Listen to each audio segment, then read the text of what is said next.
Bonjour Madame Tortelier, nous en sommes au troisième moment d'interview parce que votre métier est tellement riche qu'on aborde les choses par différents chemins. Et là aujourd'hui,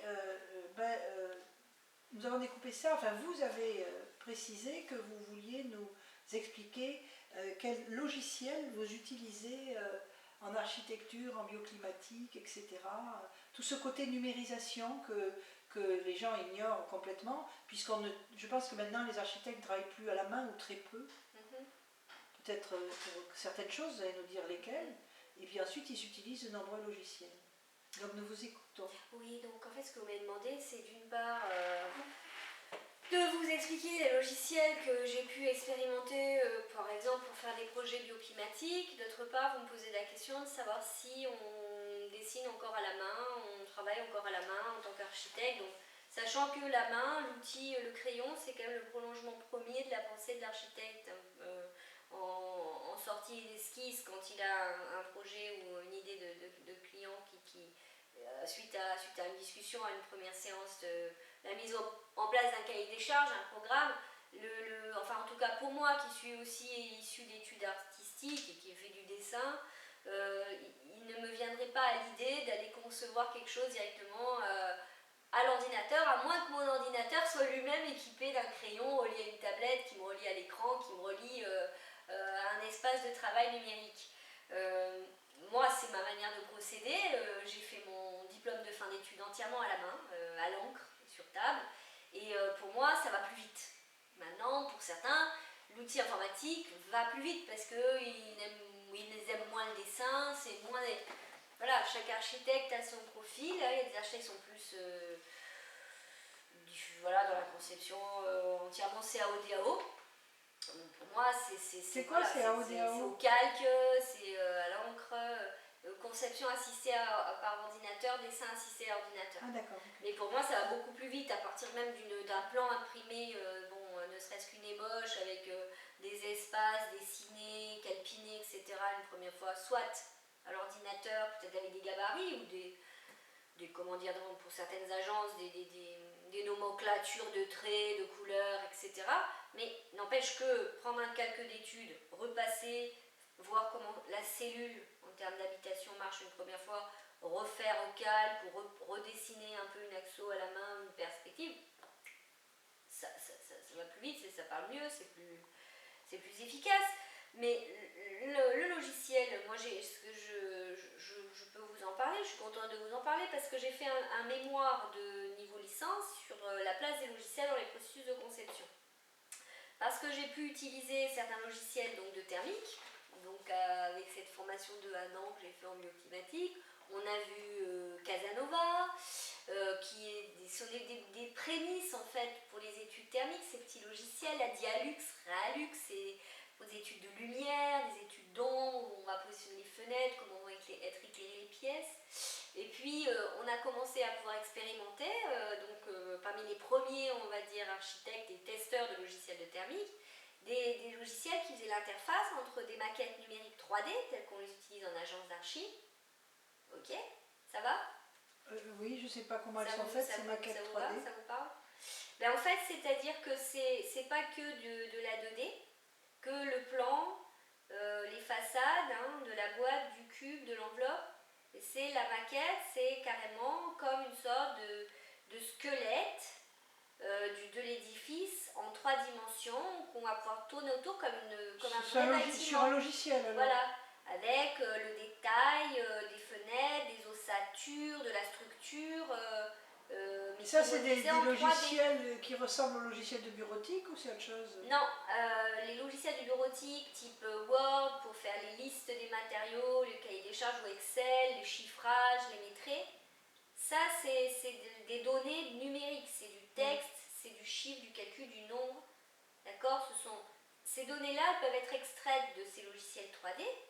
Si on prend Archicad par exemple, on peut en extraire des listes. Archicad, c'est un logiciel d'architecte. Un logiciel d'architecture. Il y en a d'autres? On peut faire des listes de... Oui, il y a AutoCAD, Revit, et c'est les mêmes genres? Vectorworks.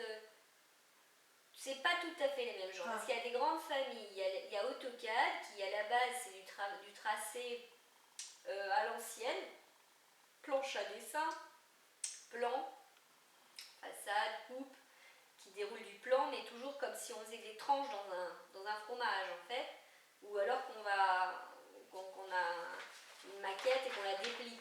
Hein.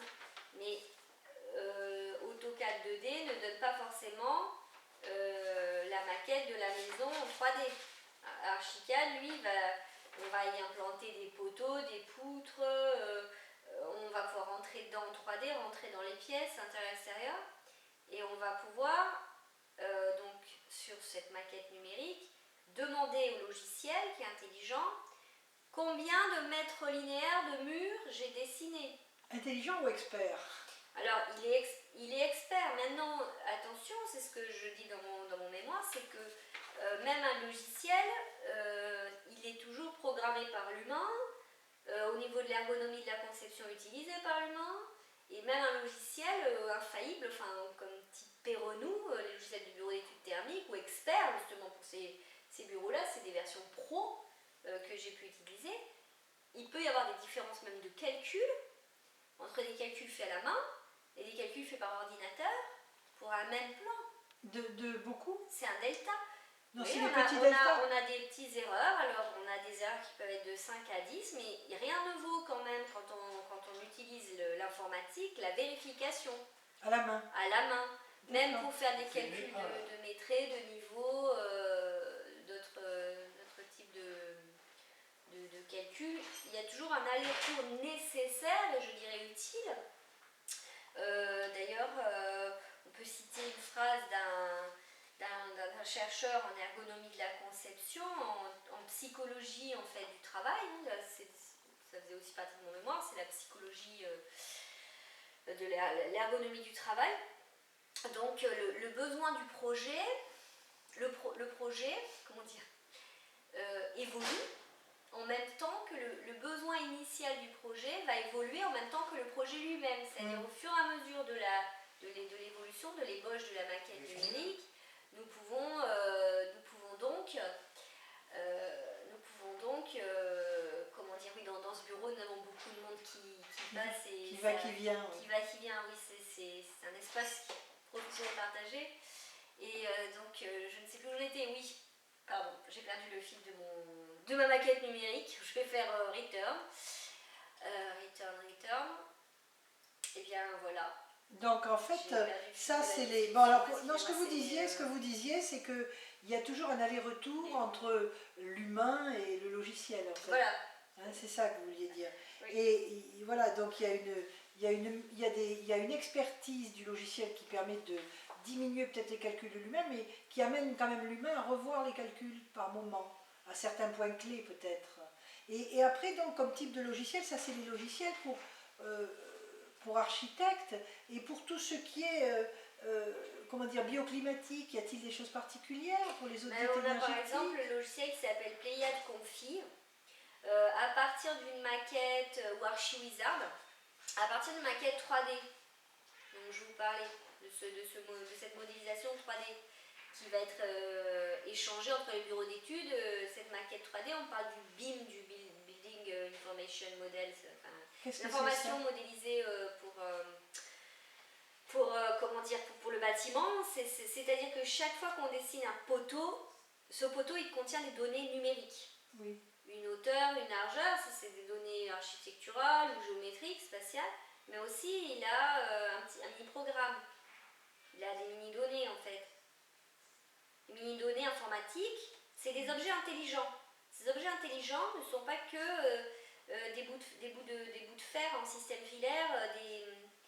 Ces objets-là, en fonction de quel bureau d'études va les réutiliser, vont avoir des attributs. Vous voulez dire que les logiciels d'information pour le bâtiment, là, que vous en parlez, BIM, oui, en BIM. Modélisation d'information pour le bâtiment, oui. Eh bien ce sont des logiciels qui sont faits à partir de langage objet en informatique. En fait, ces logiciels, c'est-à-dire que les maquettes qui sont créées sont créées à base d'objets intelligents. Oui, c'est ça, la notion d'objet. Un escalier, oui. il aura aussi des attributs. Il sera en bois, il sera en métal, c'est marqué de telle longueur. Oui, d'accord. C'est quel métal. Ce métal, il peut même avoir des attributs qui sont apportés depuis des données fabricants donner des densités, Ah d'accord, on peut faire un lien des entre tout ça. informations dans la physique des matériaux. Mais oui, en fonction des bureaux d'études, par exemple, bureaux d'études fluides, qui vont dessiner des tubes, des canalisations. Vous pouvez fonctionnelles. relier le logiciel de l'architecte avec les logiciels des autres. On peut relier le logiciel de l'architecte avec le logiciel des autres bureaux d'études et Des fournisseurs aussi. des fournisseurs aussi. On peut importer une tuile de chez type ou équivalent qui elle-même contiendra des données que le fournisseur, là c'est encore plus précis, aura implanté. Ah, c'est ça, BIM. Et changer des informations, c'est-à-dire que le BIM c'est un système d'échange d'informations, information IFC, Information for Construction. C'est des informations qui sont intelligentes pour ensuite servir au chantier. Et donc il peut y avoir plusieurs architectes travaillant sur un même projet alors. Plusieurs architectes, alors ça c'est super, j'ai déjà fait. Un architecte va travailler sur 5 logements